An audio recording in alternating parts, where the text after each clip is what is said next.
Welcome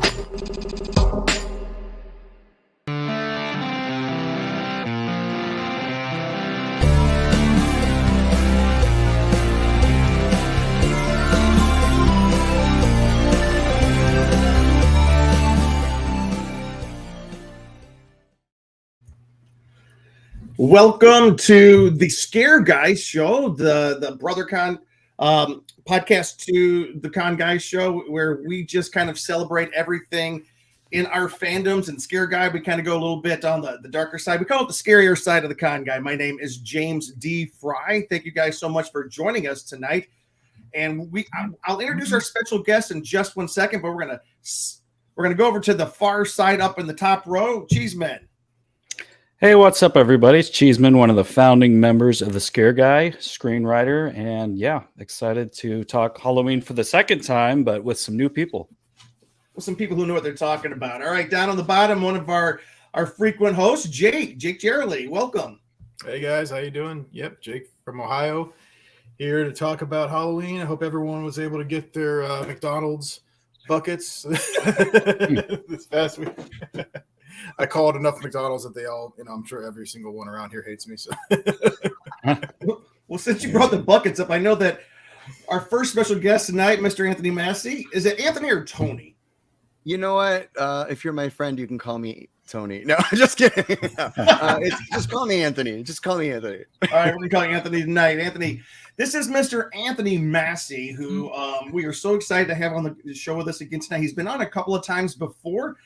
Anthony Masi, he is the main force behind Masi Media. They produce some really cool fan documentaries and things coming out. For example, hey, Anthony, tell us a little bit about your descent into horror with some of the cool stuff we're looking at right now for those of you watching. Yeah, my company, we started with 25 Years of Terror, and it's the I believe the only feature documentary to cover all the movies up to Rob Zombie's movies.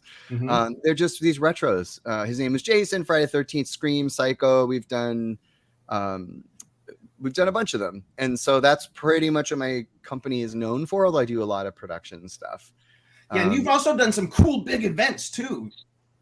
Yeah, we're event planners. We did a couple of events at the house used in the movie Scream. So Stu's house, we did 2 parties. Scream Comes Home, and then we did Screamoween, and they're just an excuse to just party there and drink all night, and and all that. But it's fun. There's sleepovers, and if you've ever been to a movie location, it's like it's amazing. Like you feel like you're in the movie. And those 2 events were great because they were all nighters and all Scream fans. That was another thing. Just crying, walking into the kitchen for the first time. It was great. It was really great to put those events on. That's awesome. Another event that you did here in Los Angeles, in the Los Angeles area, is where I met David and his brother Michael, and we'll introduce David in just a second, was the double feature for Halloween and Halloween 2, the Lost River Drive-In. I should have wore the shirt. I have my popcorn box downstairs. Oh, very cool. Well, I have the popcorn box over here on my TV. I don't know if you can see. Wait. Let me. Let's. That's the Lost River Drive. Okay. Oh, I see it. We can see it back there in the corner. Yeah. Right. So anybody who's so I'm a Halloween 2 fan. Hello, surprise. There it is. There's the box. Right, there it is. Yes. Yeah. Oh my God, that makes me so happy right now. Oh my God. Yeah. So basically, in a nutshell, I know we're not talking about this all night, but like you showed it was before the pandemic. Drive-ins were on the way out. Nobody wanted to go to a drive-in. My friend Matt called me and said they mentioned the Lost River Drive-In in Halloween 2. Let's do an event. And so we set up a double feature, and we did all the people that worked there wore Lost River Drive-In t-shirts. It was really great. And David here created one of my most prized possessions, and that's the Lost River Drive-In poster. I don't know if you have a graphic. Do you have a graphic of that or no? I can grab that, David. If you want to send that over to me, I will show that tonight. Oh wait, Anthony's going to go grab. He's going to go grab it. Literally taking it right off the wall. I couldn't believe I was presented with this. Oh, that's awesome! Yes, that's so cool. Wow. It's this like conceptual, picture of what Michael looked like by the Lost River Drive-In. And in the movie, Julie, remember it's like the nurse Janet says, "Oh, my friend Julie says that somebody Watched it saw last it." night. And they're like, "Oh, well," Leo Rossi's like, "Well, he's a freaking liar because whatever." But still, that's Michael by the Lost River Drive-In, and Yes, I just it it was is. the Yes, it greatest is. thing. And so I just, this is one thing I absolutely love. Julie's full of sugar. Right? Exactly. And real quick before we jump over to David and Michael, could you tell us about, you have a really cool project that's out now. Is this out now or about to come out? It just came out a week or two ago. So, my company does retrospectives, and this was the latest one on the Paranormal Activity movies. Did you know there are now 7 Paranormal Activity movies? They've made almost $1 billion. $1 billion. Paramount just came out with the Ultimate Chills collection, and it's like all 7 movies, and then our. Oh my God, this is like QVC. This is like in our Unknown Dimension, documentary is on. Wow. Dude, congratulations! That is awesome. Thank you. Nice. Yeah, and I didn't even know when I made the documentary that there were 6 movies. I was like, aren't there 4? And my business partner Nate was like, no, there are 6, and there's no bonus features. So that's why we did it, because there were no behind the scenes. So we interview everybody from all the movies. It's really fun. So. Nice. So, yeah. Cool. All right. Well, we're gonna move over to our other special guest tonight. Let me do this. Let's pull him up right here. This is Mr. David Burk, his brother Michael, and they are the people behind the Halloween Sister Trilogy brand, which is very cool. I'm gonna pull this up right here. If you guys get a chance, check them out on social media. Check them out. They do an amazing artwork. Can you guys tell us a little bit about the Sister Trilogy before we jump in?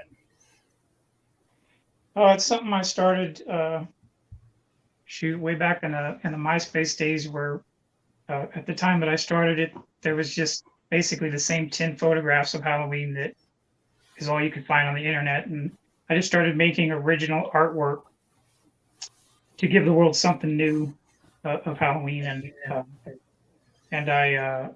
Now it's got like a whole bunch of memes and just a whole bunch of Halloween content. Very cool. I love it. And I love that what you're doing right now, the countdown to Halloween, where every day there's a brand new piece of artwork with, 8 days to Halloween, 7 days, 6 days. It's really cool. Yeah, there's so much, that's on it now. I can't even remember. All right. And we have something else from you that you did create, and it's out there right now. We're going to talk about that in just a second as we start talking about the film. But let's go ahead and jump into what we are all here to talk about tonight. And that, of course, is the film Halloween Ends, which is the concluding chapter of the trilogy, David Gordon Green's chapter.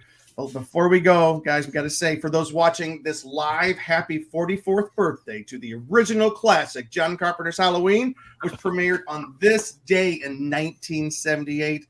We revere that film, and it's the huge reason why we are all here tonight. We can't let that go by. This is the birthday of that film, which came out, and beyond, in all honesty, it's the reason I like the holiday Halloween. It changed the holiday for me. It is now my favorite holiday. Sorry, Mom, but all right. And before we start, I just want everybody to know that we're all huge fans of the Halloween franchise, and we're going to have a discussion. We're going to have disagreements, but we also will go out of here and have a beer together if we were all together. We're all across the country. But when we discuss what we like and what we don't like, it's the furthest thing from toxic. Guys, we love this franchise. We want to see it continue. We want to see it. People love it. But we have thoughts. About it. And it was funny. I was talking with Anthony, and Anthony goes, I have a lot to say. So I can't wait. All right. We all do. So as a little bit of introduction, after Michael Myers returns to terrorize Haddonfield in 2018's Halloween by director David Gordon Green, he continues his rampage in 2021's Halloween Kills. Sadly, the title of that 2021 film was not the worst part of the film, as the body count climbed and the fear and anger, my own opinion, and the fear and anger toward Haddonfield's homegrown killer turned the townspeople into an out-of-control mob led by none other than Tommy Doyle, the little boy who hung out with Lindsay and babysitter Laurie Strode in the original Halloween in 1978. This time, Tommy is played by Anthony Michael Paul. We have wait. We actually have a picture here. Who was that son of Monster Palooza last weekend? That's Luke sitting there talking to me, getting an autograph, which was kind of cool.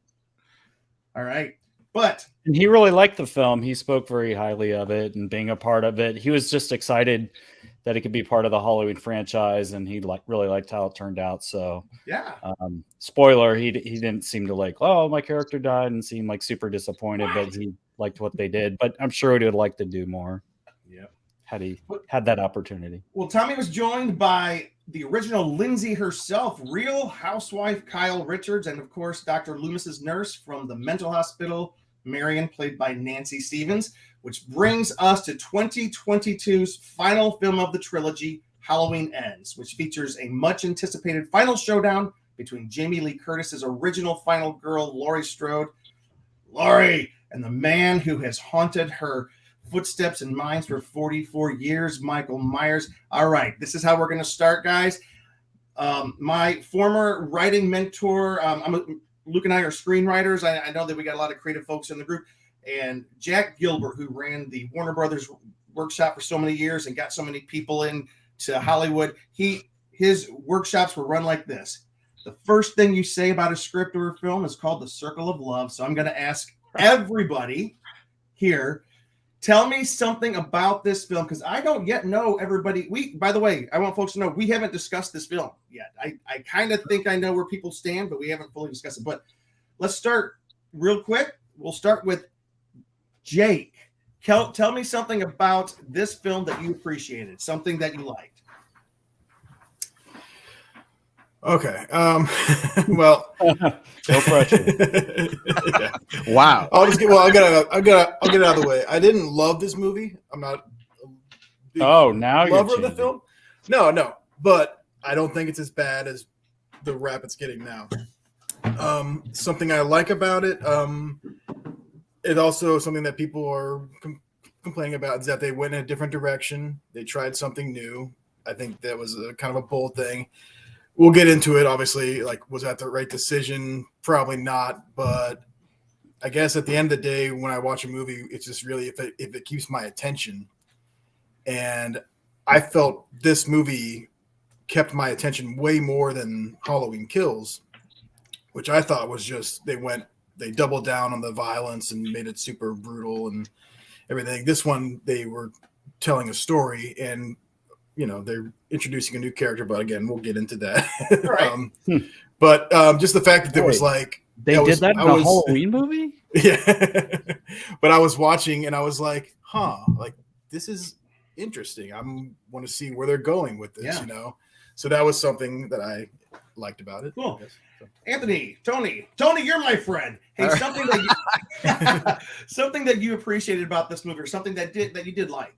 Well, I mean, I love Jamie Lee in it. I thought she did a phenomenal job. I was really behind her in this movie. I didn't think, like the original Halloween 2, she didn't have much to do in Kills, but I really loved her in this movie. I thought that's something and I've seen it like 4 or 5 times already, and every time I watch it, I just kind of feel like she's so good in it. She really gave her all, and so I love Jamie in it for sure.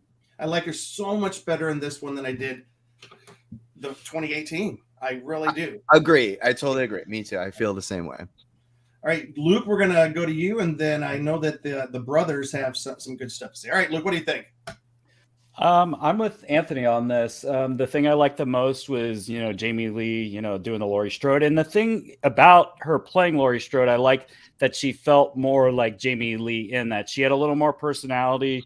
She was very kind of like heavy in the first film and pretty much the second one, but she had a little bit more of that Jamie Lee Curtis personality that we loved here in this final film. All right, let's go down to the Burk brothers. I'm really curious. A high level thing, because we'll get into it. I know, spoiler alert, you guys kind of liked the film, so we're going to actually get a little bit deeper into that. But tell us something kind of like a simple thing that you guys liked about this film. I can't start off simple without telling you a little backstory. Okay. Yeah, tell us. Well, because the Sister Trilogy is my thing, when I first heard about this new version of it, 2018, where he was going to be a human, just a regular guy. I went through all my, whatever you call it, getting used to the idea way back then. And now I just look at it like it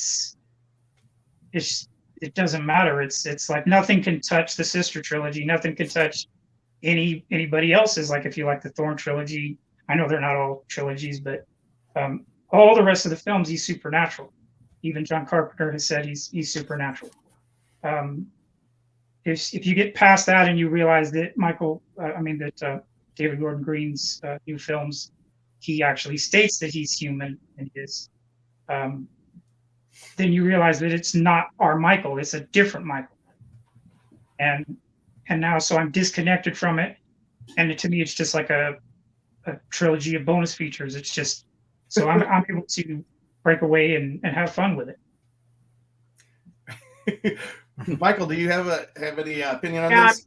That's more or less like even the day that I went to go see it. I was never nervous about this new movie coming out because I wasn't actually that big of a fan of 2018. Like most people, it's always like, if you hold The Godfather at really high regard, then you might not like the second one as much, or you might like the one second one more.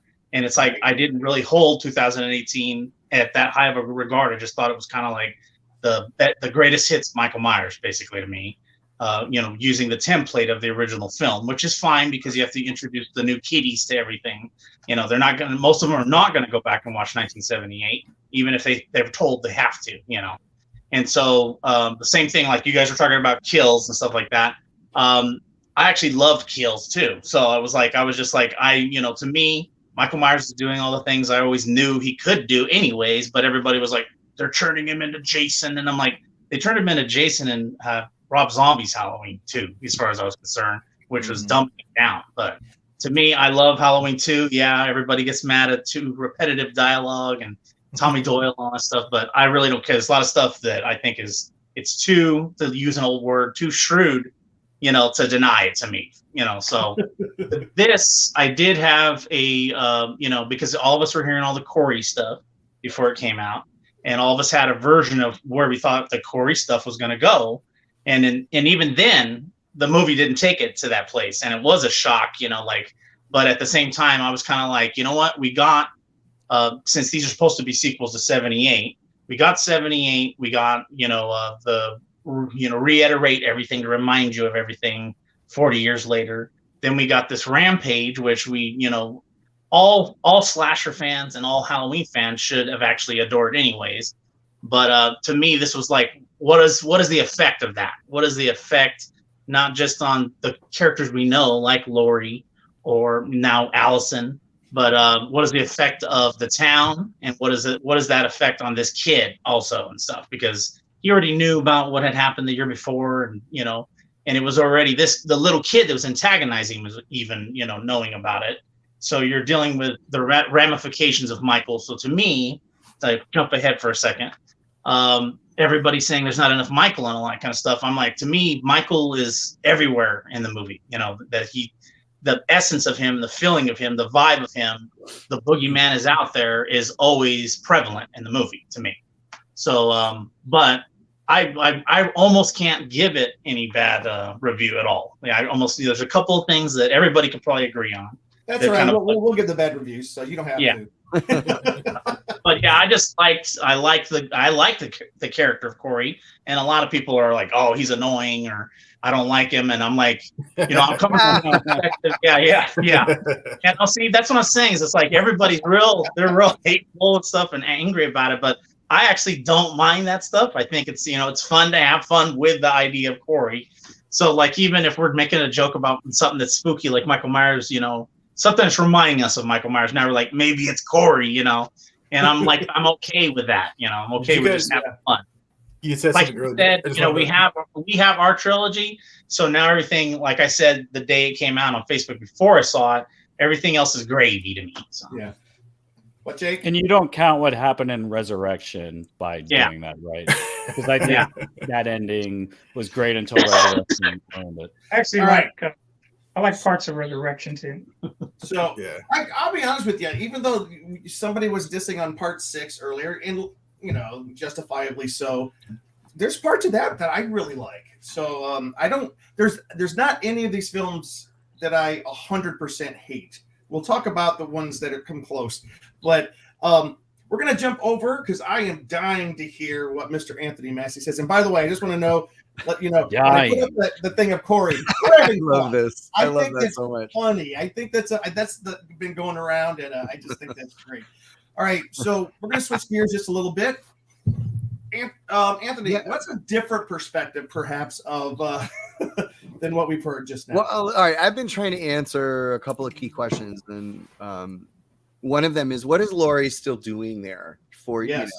I mean, when we left, okay, she locked herself in her house and created a booby traps in her house for 40 years, waiting for him to get out. But she knew where he was, right? So there was really, it was an irrational fear. It was like, well, he's locked away, but I know he's going to sort of come out and come after me. And then we kind of realized very quickly he has no interest in her. And then at the end of Kills, I love the ending of Kills. I love it. I can't wait because I love Jamie Lee's sort of narration over it, where she says, "You can't kill it with brute force. You can't close your eyes and pretend he's not there because he is." So they've established this, like they've done the impossible with the boogeyman, right? They've explained him without over-explaining him. Nobody really knows what's going on. It's all we know is that it's getting worse. It's getting worse, and it's back, and he's more powerful than ever. And if that means the more evil he gets, the more he kills or whatever, you're just kind of, your brain is scrambling to put some kind of narrative together. All we know is that this town is screwed, right? That's it. And then, 4 years later, he's in a tunnel somewhere. So I've been like, okay, why is he living in a tunnel? And why is Laurie still there? And I think I've figured out those answers. He's in the tunnel because they've established in Kills all he wants to do is go home. That's it. He's just going home. Or don't they say that they pull out the map and like if you connect the dots or he's killing people, he's going home. Yeah. So I think they established somewhere the house is no longer there or something. Don't they demolish it? Boy, that was quite a lame way to get rid of the Michael Myers house. We killed it. It's gone. Right. That was the worst ever. Right.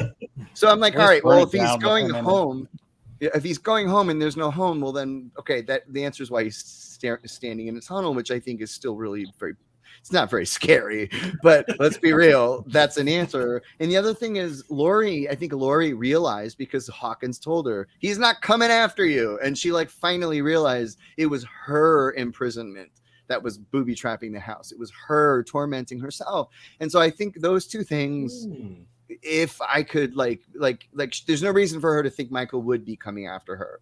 So she's decided to not lock the doors and bolt the windows. She's decided to just live her life without fear. And I think once I realized those things, I thought, okay, I understood. Those are two glaring mistakes, right? What the hell is he doing in a tunnel? Are you kidding me? But I think another thing that we have to acknowledge is they didn't plan the trilogy. That they've acknowledged. They've said the original. That's what I heard, yeah. Right. And so part 2 and 3 were not even thought of. So there are fixing messes that they created, I think, in the first movie. I do want to say, though, if this movie ends was the first movie in the trilogy, remember Freddy versus Jason? Right. Both Freddy needed Jason needed Freddy to kind of bring that nurture each other back into existence. They needed each other. And I kind of feel like that was this kind of story. The boogeyman, there needed a new boogeyman to bring the new one back to life and whatever. I think it's a really brilliant idea. Actually, it just doesn't feel like a Halloween movie, but I think I would have appreciated ends if it was the first movie in the trilogy where Laurie's living in town and then this other boogeyman, because of this unrelated accident, becomes the town's, everybody hates this boogeyman, and that sort of forces Michael back into existence. I think I would have appreciated the same story, just first. It just didn't feel like an ending. If you're you ever order a restaurant, a meal in a restaurant, and you're like, I got it. It's nothing like I expected. That's kind of, I think, the disappointment I think a lot of people had. It's like getting your appetizers, getting those bacon bits after you eat your meal. That's right. We actually did talk exactly about what you said we did a show where we talked a little bit about this on our last one. And we kind of mentioned that, like, it just wasn't earned to like bring this storyline in. But had they given this kind of like 3-film arc, or like you said, bringing the Corey thing in, because I'm sure there'd be like copycat killers or some fandom type thing, and then building that in. But you don't do Halloween ends, like Michael's still out there, and then just like go on some new storyline. Like you don't do a third Star Wars movie and then like, all right, now we're going to randomly bring in the new characters and then not even get to the main characters till the end. Yeah. David, It felt like a cheat. It felt like, I'm sorry, I didn't mean to interrupt, but it really felt like, I also read an article, Variety had an article that said the producers knew a lot of fans weren't going to like this. And my first reaction to that was, well, then why did you make it? Because like, it's almost like you're saying, we don't care the fans are going to like it or not. It's one thing to put your all in it, and like Halloween 5, and like, you know, Michael was doing his thing and then still people didn't like it. That's different than saying, yeah, we know we're going to like bait and switch, or we know, like I turned, you know, 45 minutes and said, what the hell's going on? And then I'm thinking, this is what they're doing. They're doing the Halloween 3. Isn't that what everybody did in the original Halloween 3? They went to it and didn't see Michael and went, where the fuck is Michael? And I think that there's definitely a Halloween 3 influence in this movie that they use the font at the beginning, the same Mm-hmm. opening font. That's what people were saying. By the way, Luke and I watched Halloween 3 last night just to prepare us that maybe we're missing something. All right. I don't think I was missing. I was going to say, it didn't help. Right. It didn't help. And by the way, Anthony, what you just said, I haven't thought about that, but that makes a whole lot of sense, is that the movies seem out of order. If this one was the first movie, I still don't think I would have loved it, but I would have appreciated it a whole lot more. It did not feel like the conclusion. When it is the final showdown between two characters we've loved for 44 years, let's not introduce this brand new character who looks like he's the beginning of a new thing. And actually, I wouldn't have minded that. Like if they had I agree. Again, if they had thought of through as a trilogy, and Corey was in the first movie and he's throughout the movies. And just to recap a couple of things. Last week we had Natalie, who was on our show. She's a film producer, and one of her things was, she goes, how many executives read this script before it was produced? Because she's had to pitch and get money for films, and she goes, they knew this was not going to be the most well-received movie, and but what she said and what Luke was talking about is it didn't feel earned. The romance between Allison and Corey did not feel earned. The Corey becoming a psychotic killer in such a short amount of time did not feel earned. Everything just was so rushed, and it was like, let's try and get this done. We're telling this story. Oh, we have 10 minutes left. Let's bring Michael back. That's just kind of the way the movie felt to me. And the whole like Batman and Robin fighting scene, like what is going on? And then him. Did you see the meme? Someone made a meme so quickly. A meme of what? It was a meme of like Corey on his motorcycle, and he's like, this is how I imagine him and Michael getting around town, and like Michael's like riding behind him. I saw that. Put his arms around. But I do want to come back to the Burk brothers. Your perspective was interesting. It's not that you didn't perceive this as part of the great original storyline. This is just extra stuff. You're like, cool, I'll take it. Is that kind of what you're saying? Yeah, and actually, I have a theory on. Were you talking about the fight, Luke, in the sewer? Yeah. Where they were together in the room and both kind of almost. Yeah, to me, if you watch really close, to me, Michael Myers, everything he does is based on a trick. I mean, he used to, he wore the sheet in the first one. He laid Annie out. There's just different things that he's done. I actually think that could be manipulation, because if you watch closely, it looks like when Corey goes into the tunnel, he's asleep standing up because he's got his head down. Yeah. And he suddenly lifts his head, and even when he's asleep, he still overpowered him. He pushed him down. I think that was kind of just a reflex. Then he thought of something, and then obviously Corey didn't kill him when he pushed him down, and yet he does the thing where he lays there for a while. Yeah, the fake out. Yeah, which he always does. And he sits up. And not only does he sit up, he slowly turns his head like, this is all part of my plan. But I don't know. It's a trick. That's interesting. That is interesting. Like, he doesn't want to kill him because he's still alive, and he lets him be around him. So why does Michael Myers let Corey live? What's that? Why does Michael Myers let Corey live if he is killing everybody else that he encounters? That's also, that's what I was about to say earlier. Is that David Gordon Green has stated that he likes hearing everybody's theories, and so I think he left it up to our interpretation, deliberately. And so there's all sorts of different. That's convenient. Yeah. What I took away from that scene is that there's something like he can sense something, and he literally sees himself in his eyes, like he's looking at his eyes and he's seeing the reflection of himself. So it's like, this guy's like me. It doesn't make sense, no, but was it like an interesting idea? Like, yeah, okay, Yeah, because I think he left it. Well, when he left first grabbed him, there was that flash of images. Yeah, it's like he touched him.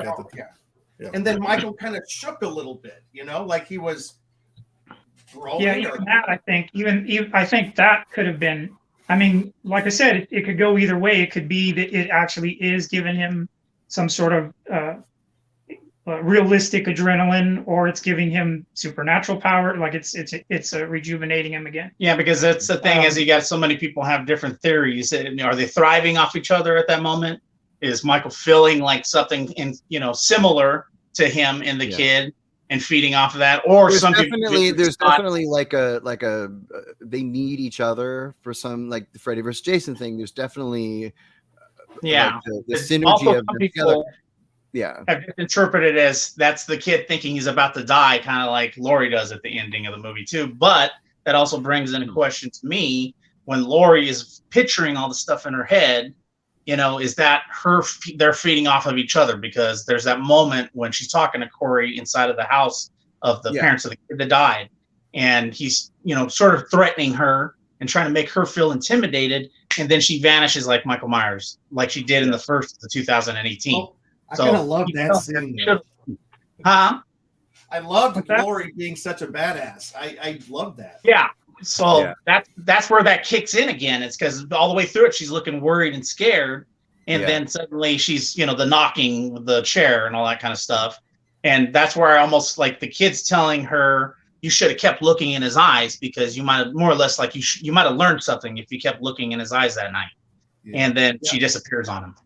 Let me just throw a couple comments up from Jonathan Wilkinson. Finally watched the rest of Halloween Ends and then that's all right. And then Lily, one of our best fans here, the Corey thing was not necessary. No sense in it. And for us to jump off a little bit more, here's the opening paragraph to the Hollywood Reporter's review of Halloween Ends. Okay. Is David Gordon Green trolling us?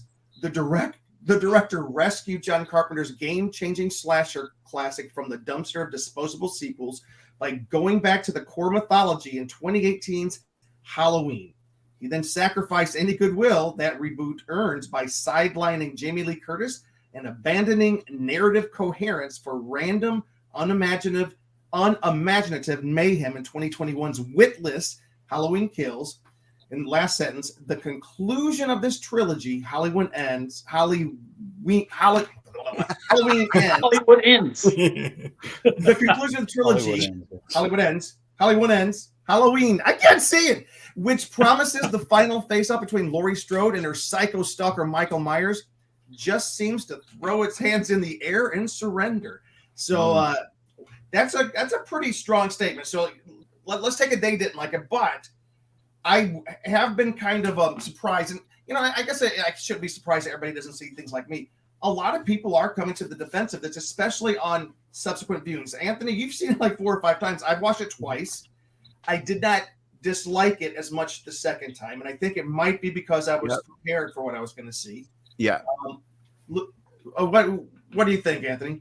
No, same thing happened to me. It went like it took a giant leap forward on the second viewing, because I was paying attention to all and there's like little things too, like the radio tower.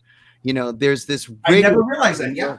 Right. And it's like, well, you can't help but think that, we're talking about metaphysical thing that nobody can explain. Nobody knows what Michael is, what drives him, and all of that. But then when you establish these themes of there's this darkness that Michael sees in Corey, and then nobody even knows what all of that is. And so you're thinking like, well, is this radio tower part of this frequency. You know, they don't say it, and I think it would be a mistake to say the radio tower was carrying some evil frequency, but you just kind of put the pieces together and say there's something about this town that is causing this. You know, I don't need those reasons. I think, you know, Carpenter said it way back then. The moment you start to explain him is the moment it all falls apart. And so, but this is movie 13. You know, you got to do something, and you can't be like, it's just Michael being Michael. I mean, and what do you do? So for me, I like the subtlety of it, but I mean, also, you remember the kill with the doctor and the nurse, like that scene in the pool and all that and everything. I had realized when I was watching, when she first comes out, go back and watch the movie. When she first comes out in the pool area, you see Corey stabbing the guy in the complete darkness. You see him, and I was like, oh my God. And I just saw this movement, and it's pitch black. And then you look, and he's like wailing on him. And then she puts the light on, and I'm like, you know, when on the repeated viewings, you see like, you know, all the like fun stuff you might have missed before. But yeah, I tend to agree. I think that the like Allison fell in love like really quickly with Corey, and like just it just felt like really that's what they're doing. So I don't know. I mean, like I by the way, I think Corey, I think the actor Rowan, I can't remember his last name, did an amazing job. I think he was really great in this movie. Yeah. I believed him. He had the right look. At least he didn't suck, because it would be awful if you're like, God, and they couldn't even find the right person. But I think that he did a great job. And I love that moment because I didn't understand what was happening when I first saw the movie. When she's looking out the window, Laurie's looking, she sees him standing there by the bush, you know, like the clothesline in the first movie. I didn't realize that she was seeing Michael's darkness in this new person. And so when she's standing outside with Allison, you know, that scene where like she's just kind of looking at him like terrified, and I'm like, what is going on? You know, and she's just sensing this dark energy. So the metaphysical nature of Michael, you can't really escape. You like the moment he gets up and walks away in the first movie and vanishes into the night, sort of justifies everything Loomis has said until that point. He says, in a man, that part of him died years ago, whatever. It makes it all make sense, because he's basically saying, see, we shot him 6 times and he got up and walked away. So I think the struggle of the series has been always to explain how and why he's doing these things. Yeah. And that's where it all falls apart. Well, even in part 2, like the original sequel, when they started to try to explain, he had written Samhain, like Samhain, yeah, however the ancient Irish cultic holiday on the chalkboard. And then he stabbed a picture on the desk. It's like they're trying to explain something there, right?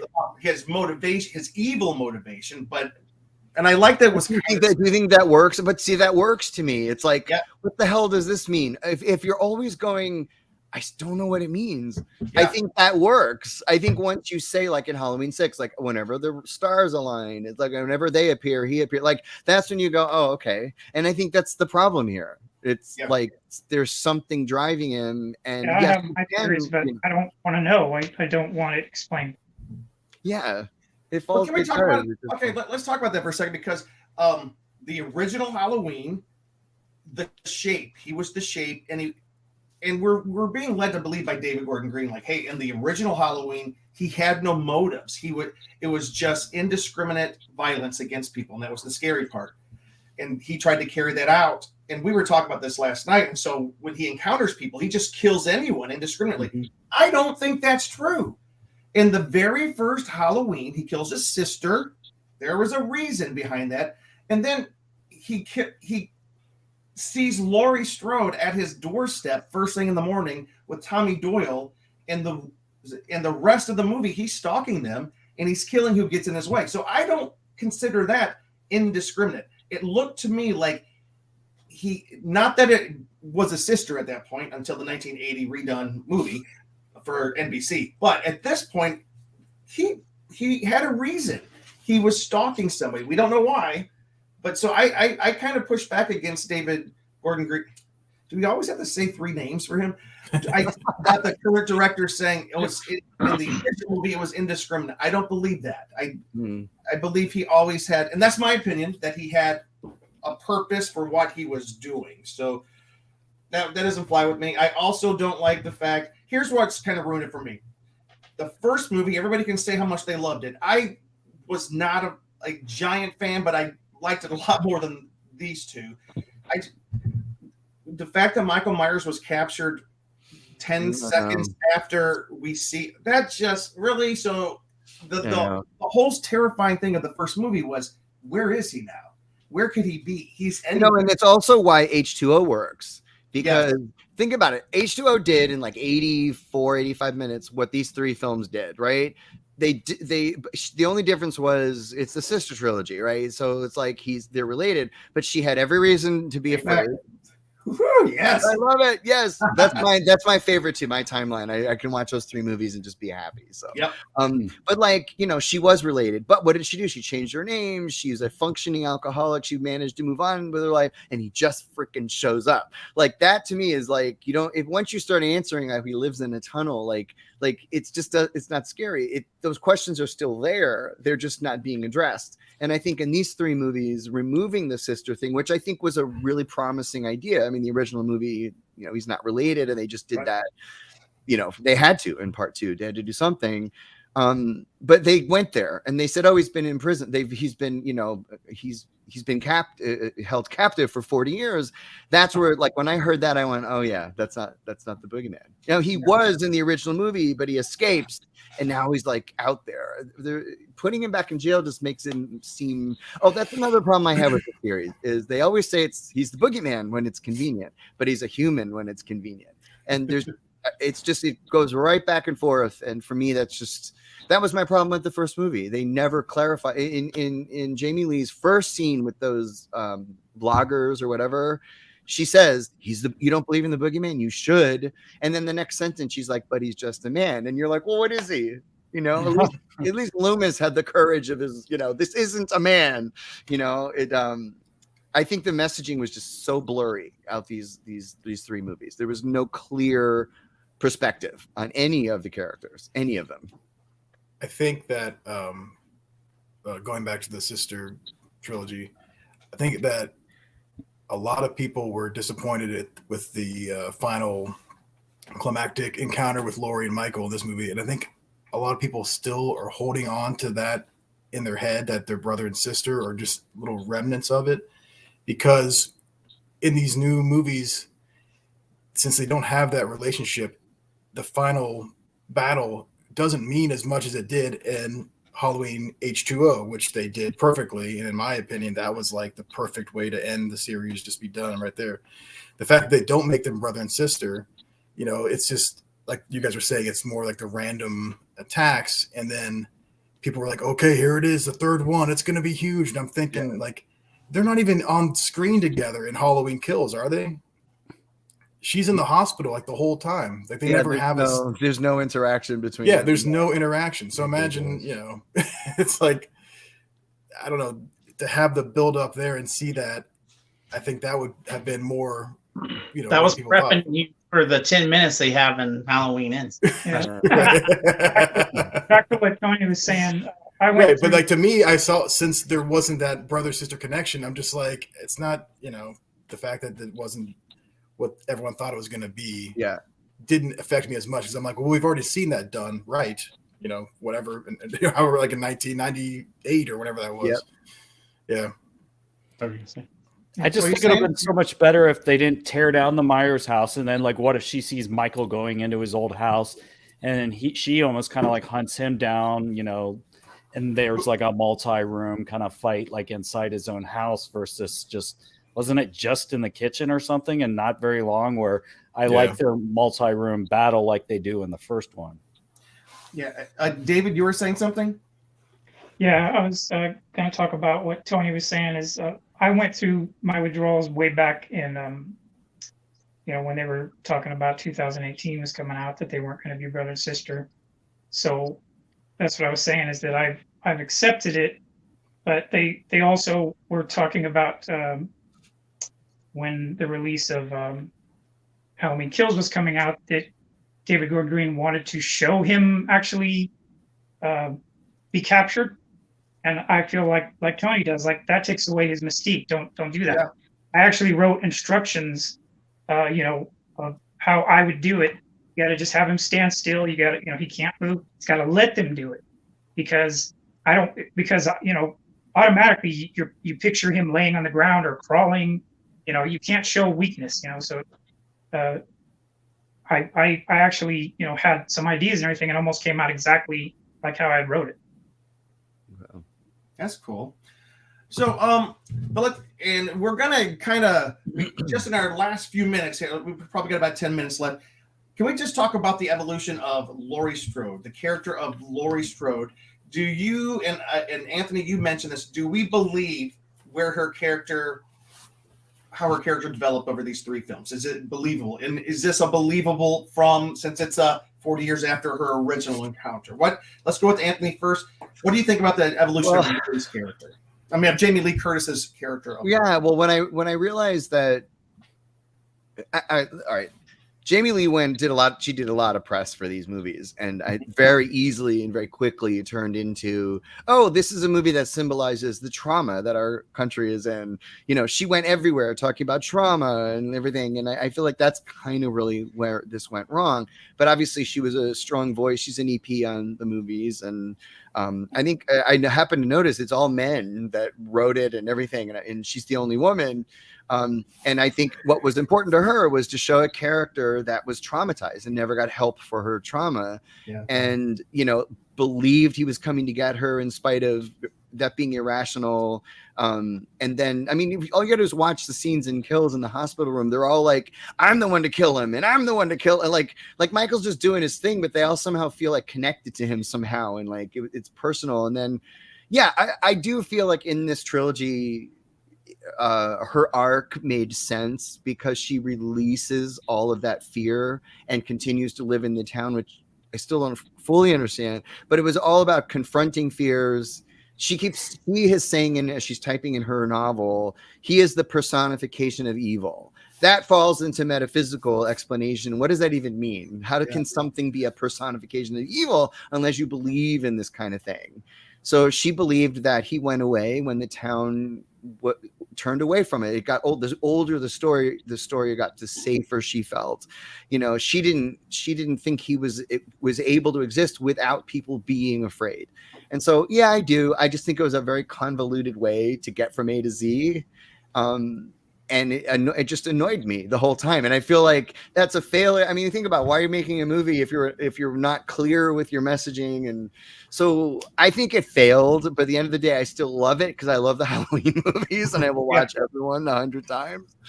But I liked it. I just think it was very convoluted and drawn out in ways that didn't have to be. Like, I love the simplicity of H2O. I'm hiding from this guy. He has every reason to come back. No one believes her, and he does, and boom, you have your ending. I would prefer that for Laurie. Luke, what do you think? Oh, I'm looking something up. Go somewhere else. Oh, so Laurie there's some research going on here. I'm sorry. The question was Laurie's. Yeah, talk about Laurie Strode, and then I would love for the brothers, the Burk brothers, because the Sister Trilogy and how this stacks up to what you love about the Sister Trilogy. 2018, I thought the character made total sense for someone to have gone through what she went through in the original Halloween. That's the life she would lead. And she doesn't really do much in the second one. Like I said, she's in the hospital for the most part. I think that it would have made more sense in this new one had she had not been in town, or she had moved away. Like, I can't be here, but then maybe her, what's her name? Alice, what's the granddaughter? Alice, like she's still living there. And then maybe at the end, she finally comes back, and then you have that final thing instead of her being there the whole time,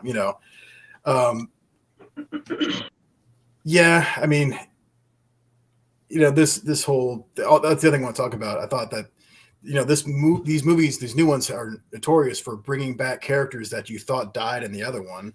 So like in 2018, the sheriff gets his throat cut, and then all of a sudden he's alive in the next one.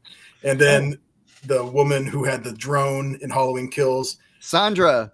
I was actually happy to see Sandra live. I was like, I liked her. It was like, Laurie comes out of the supermarket, and she's like, "Look at my sister. Look what." I was glad to see her alive too. Yeah. That made me happy. So and she was also in the procession at the end of Halloween Kills. So was I alone in thinking was I alone in thinking that Judy Greer's character was going to survive the I end of thought so. Halloween Kills?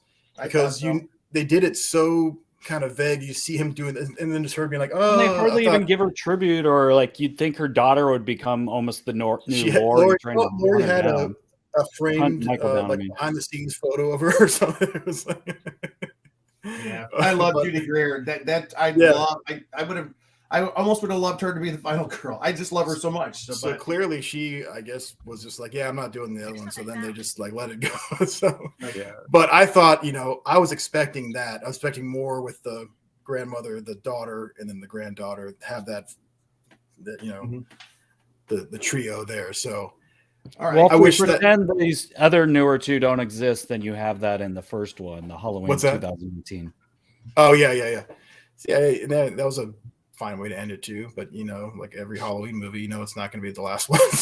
So maybe they'll remake in years from now, pretend that was the end, and then do the same thing and forget these last two. Because me and Luke have been talking, we're going to end our discussion on where could the franchise go if it continues. But David and Michael, can you talk about Laurie's development, how it compared to the original Sister Trilogy?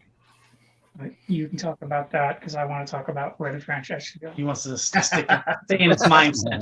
No, I was going to say that it's funny because, well, I'm going to go on a little bit of a rant for a second, but the whole thing where like we always wanted all these things our whole lives, as Halloween fans, especially being, old men like we are. So like we wanted to see, a damaged Michael Myers mask. We always wanted to see Sheriff Brackett come back and Lindsay in stuff too, because you had Tommy Doyle in a way in 6, but it wasn't really Tommy Doyle.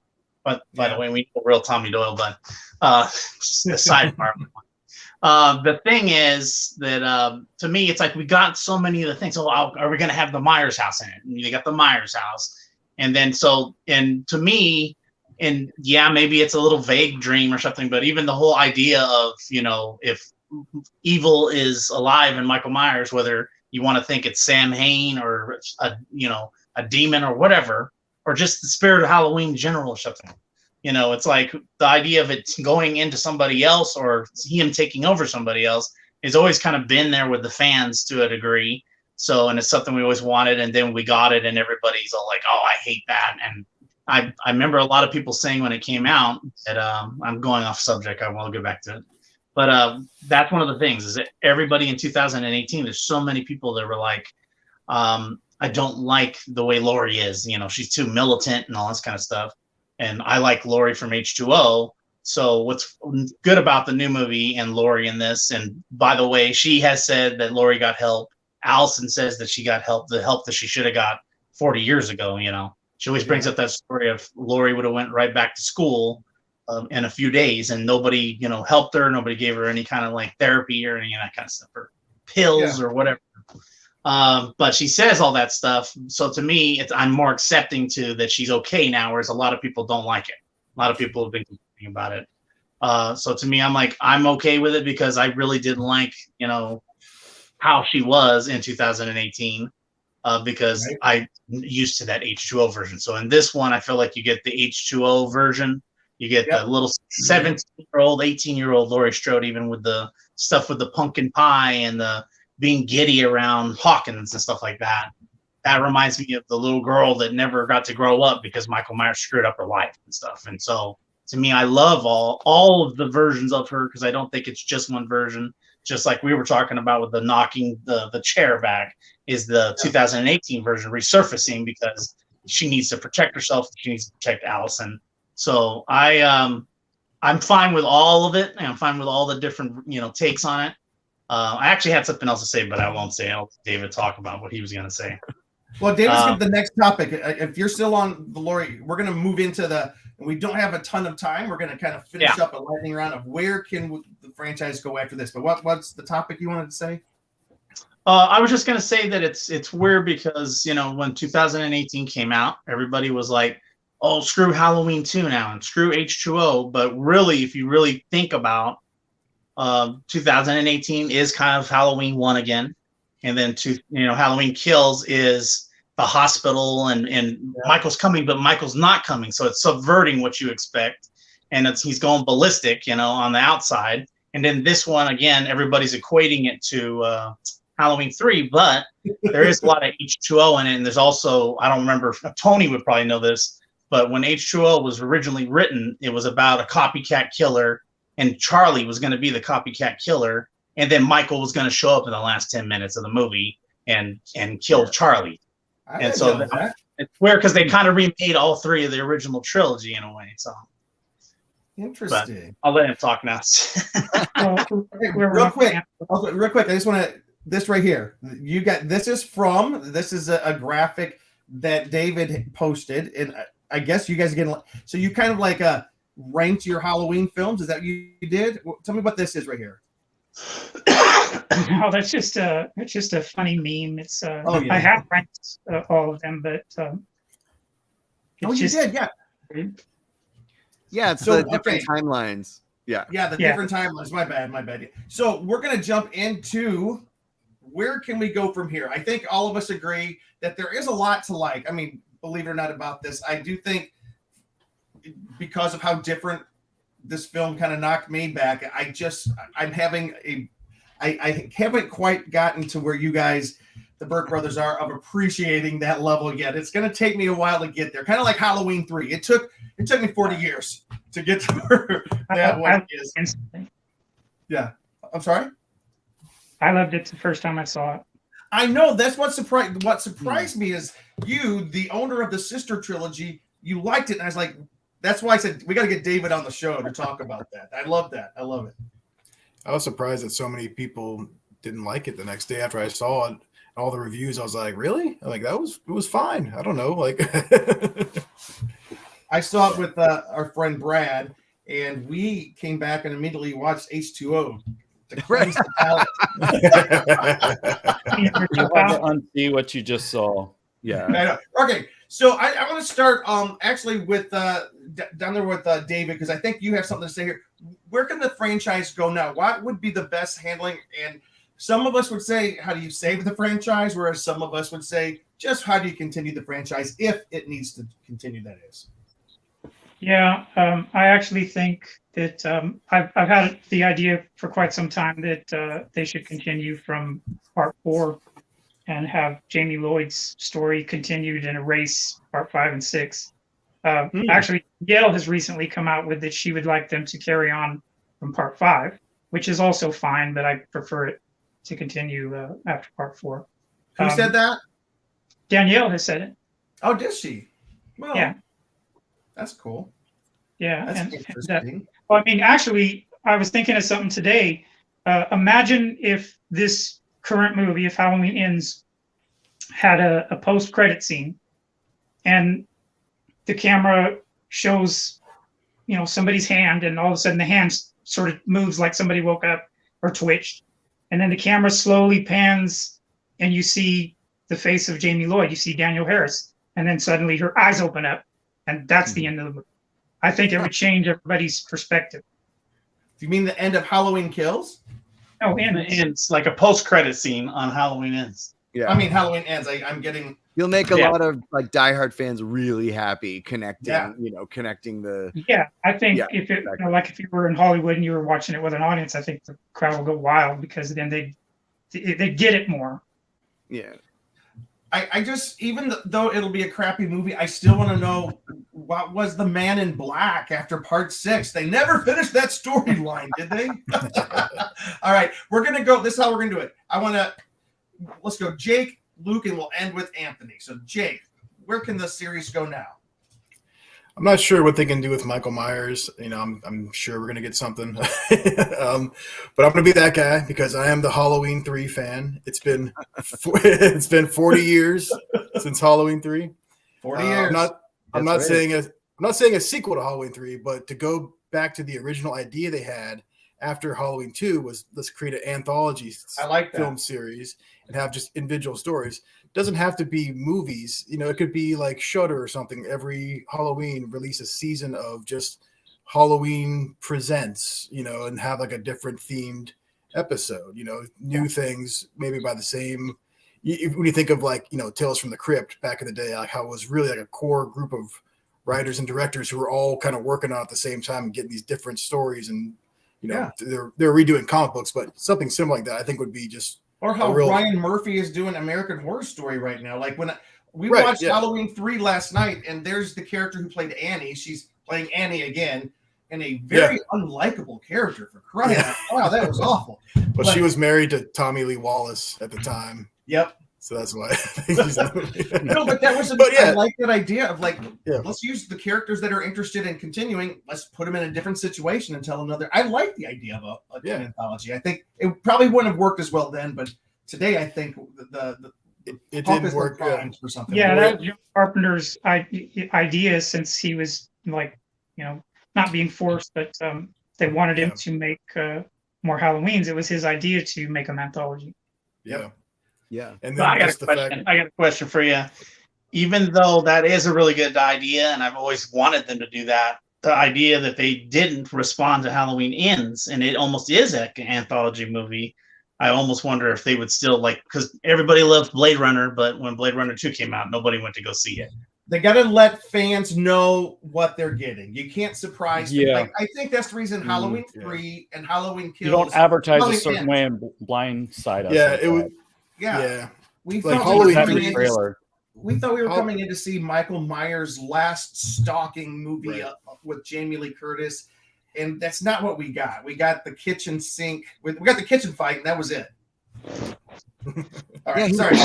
Anything else, Jake, before we jump over? Oh, sorry, Anthony. What? Okay. No, I was just going to generally say that he just seemed to go out a lot easier than we all thought. I mean, a knife in a hand, a knife in a refrigerator seemed to be all it took to kind of contain him.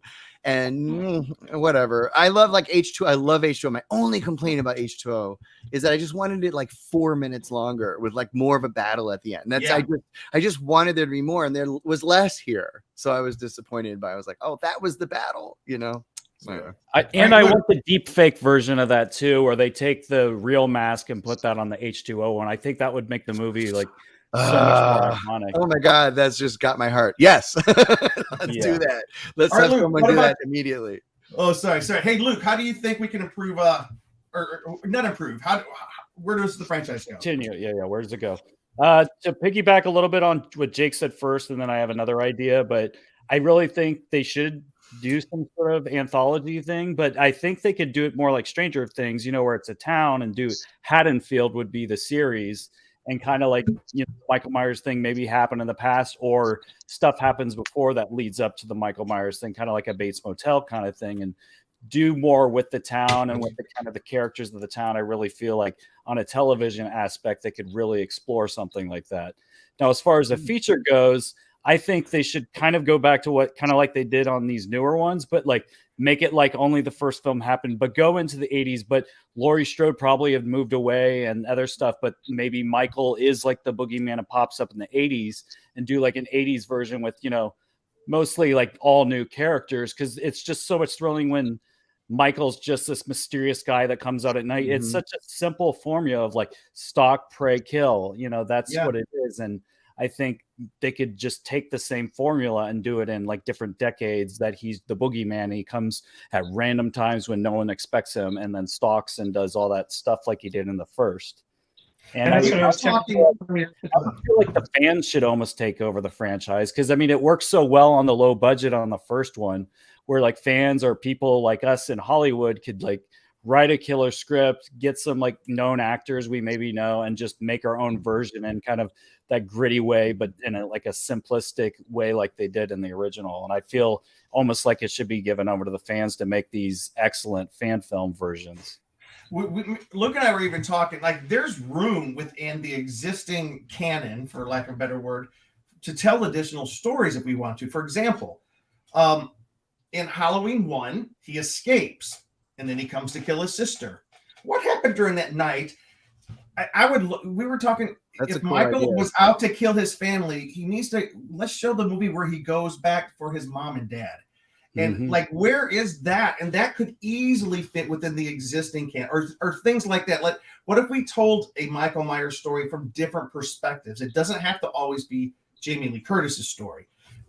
we'd eventually run out of options there. But something like that, if 2018 had left Michael missing for 40 years, there's ripe, there's beautiful, storytelling you could have been doing for 40 years instead of they lock him away. All right, I do want to throw it over to Anthony. Anthony, where can we take the franchise now if it needs to go anywhere? I'm going to be the downer here. I think it needs to end. I just think it's like it needs to just we have 13 movies. The only thing that I thought, because like Rob Zombie, like it's just imagine you see a trailer, Michael is back. What is the first thing you're going to do? You're going to be like, okay, like you're going to take a deep breath and see like why. I don't know, like Pretty Little Liars Original Sin I thought was pretty good. Cruel Summer a couple years ago was fantastic. Chucky is amazing. I think if anything, it would go to TV, go to some series and tell a brand new story about the boogeyman and a brand new characters and kind of just have the boogeyman revisit Haddonfield in a series. That's what I'd want to see. I really do. I think, like when you think about the original Halloween, yes, they had the test with the mask, and Tommy Lee Wallace did something with the clown mask, and then he took the Kirk mask, and and they had a little. But can you imagine how many meetings there were about the mask in these movies? Like there was 50 meetings about how it could be burned, and like I think it was very self-indulgent. It was too thought out for some weird reason. I hate saying that, but it was just like, it was very seriously considered. And I think Carpenter did it right. Like they rushed the production with a really great idea and they had all these different ingredients that made it great. So 13 movies later, no one's been able to duplicate that. There's been lots. I love the Halloween movie. I love Halloween 2, but it doesn't hold a candle to the original. So I think it would just be best if it died on the feature, like on the silver screen, and maybe lived in more novels. I know someone who's writing a novel tie-in to the movie My Bloody Valentine. Oh, the wow. original 1981 My Bloody Valentine is my friend Armando, and I'm reading the manuscript and it is amazing. And you're like, oh my God, this makes the movie so much better. It adds to the movie. I think maybe that's where Halloween should live, is in different mediums. Halloween Ends kind of felt like a graphic novel, did it not? Like, like these Corey Cunningham and like meeting him in a tunnel. It more felt like if it was a graphic novel, I think it would have resonated more. It would have been like, oh, I kind of get it. And it feels like that kind of, so I think they've run out of idea. And exactly. Start as its own first thing and not just bringing that in randomly to the third. I think, like you said, and like we've been talking about, that's much more brilliant of an idea of exploring his story from the beginning and then letting that evolve. How did Michael come back 40 years later? Or maybe this Corey kid was the thing that did it. The problem was it was last. It wasn't first. And so, I would rather see it. I'd be happy to never see another Halloween movie on the silver screen, but I'd love a series, or I'd love some novels. That's kind of what I would say. Yeah, I actually think they should wait at the very least 5 years before doing anything else. Yeah. Well, and then like the best directors at the time to make their take on a trilogy and keep doing that. Yeah. Yeah. Well, if it is a trilogy, we'll see. Yeah. And also they keep calling it a trilogy, but it's really 4 movies, right? It's like, it's so confusing. It's kind of like, well, it's not a trilogy. You have to acknowledge it's like parts 2, 3, and 4 of a quadrilogy, whatever. What would you call it? Quadrilogy. The box that's coming out, Tony, it says it's a trilogy. The box that's coming out. Yeah, it is, but it isn't. Hey guys, thank you so much for jumping on with us tonight and talking about how Halloween Ends. I keep on calling it Halloween Kills. They could have gotten better with the names. Halloween Kills, Halloween Ends. So I didn't like the name. I didn't, when I saw it was like Halloween Kills, Halloween Ends. That sucks. But that was just my general. But I actually like Halloween Kills. The Halloween Ends is a little like, I don't know. In Hollywood, they're here. I don't know if you guys have seen it, but there's this enormous billboard for Halloween Ends. Right, Hollywood and Highland. Yeah. And that was cool. That was neat to see. I mean, back in like the 80s, you would never have seen.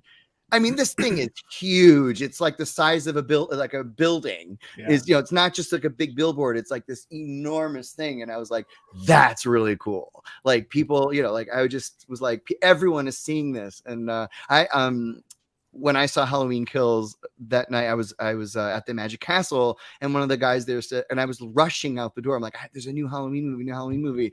And the guy that books the acts there was like, can you please explain to me why people love blood and gore when they're and everything? And I was about to answer him, and there was a new audience coming in, and I couldn't answer him, but I wanted to say was these movies help people. They love them. They're therapeutic. And like, I was going to go to bat for Michael, but after the trilogy is over now, I'm a little like, okay, I can take a break.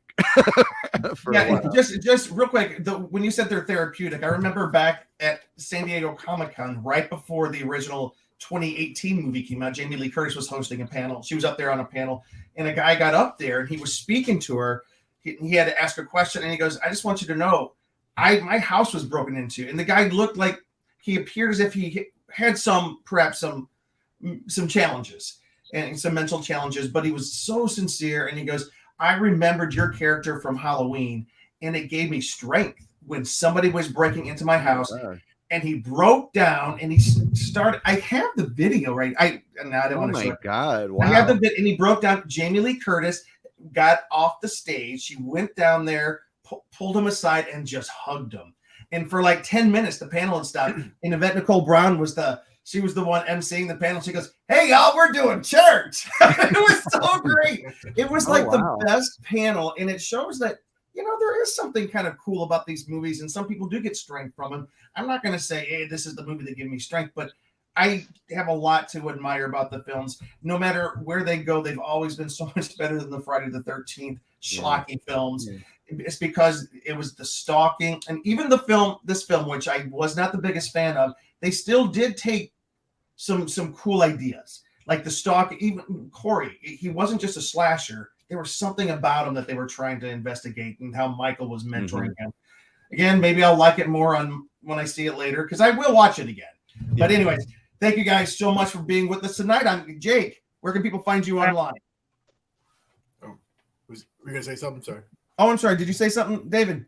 No. You're just saying thanks for having us. Oh, no, we're not doing it. Jake, where can people find you online?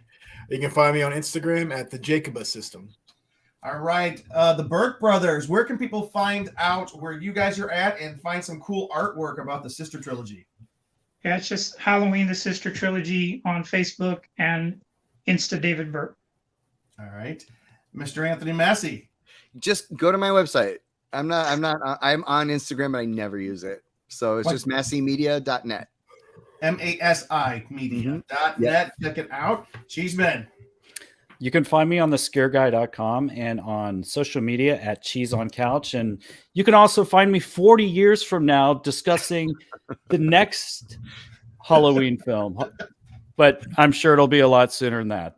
Let's hope Halloween starts again. Halloween starts. That's right. The new century. Thank you guys for coming on tonight, and so we can prove to people we don't all have to like everything at the same level, but we still love the franchise. We did this without being toxic. Isn't this great? All right, everybody. Have an awesome Halloween week. Happy Halloween, everybody. Bye-bye. Happy Halloween.